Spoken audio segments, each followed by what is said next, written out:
When I watch Fus play, I tell myself that there's no other life. No life apart from this one.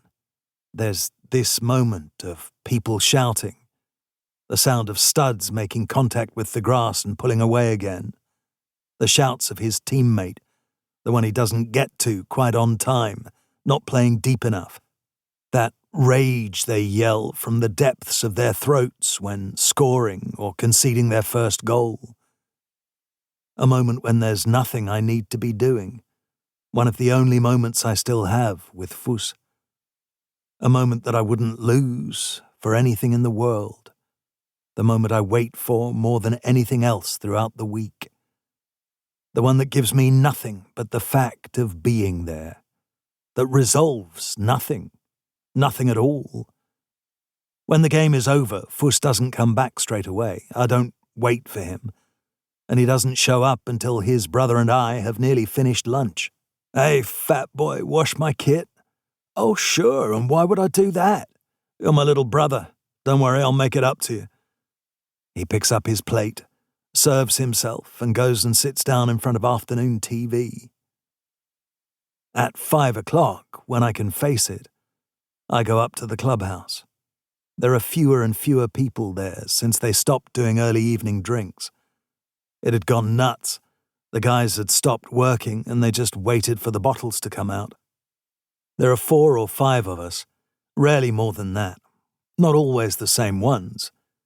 There's no need to unfold the big tables the way we did 20 years ago.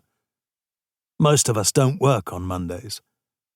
Pensioners, Lucienne, La Lucienne, we would say around here, who comes along as she did in her husband's day, with a cake that she cuts up nicely.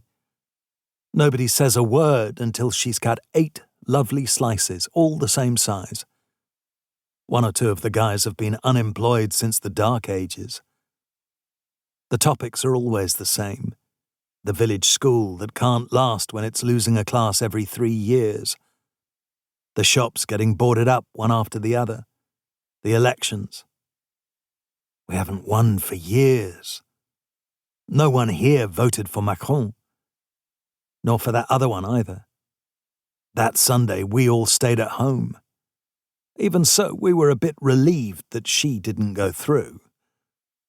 And I still wonder, though, if deep down some people mightn't rather she had. We hand out the odd leaflet.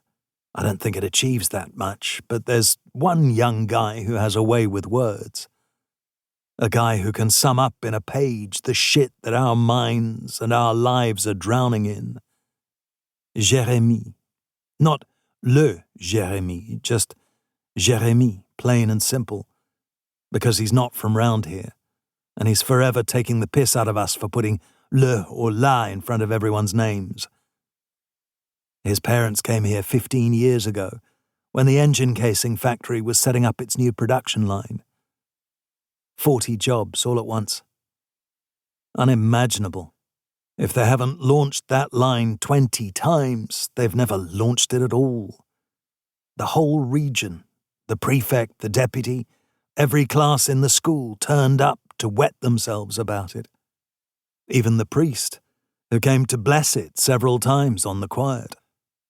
The journalist from Le Républicain was forever turning up to go on about the conveyor belt, which she reckoned was a symbol, if you could believe that.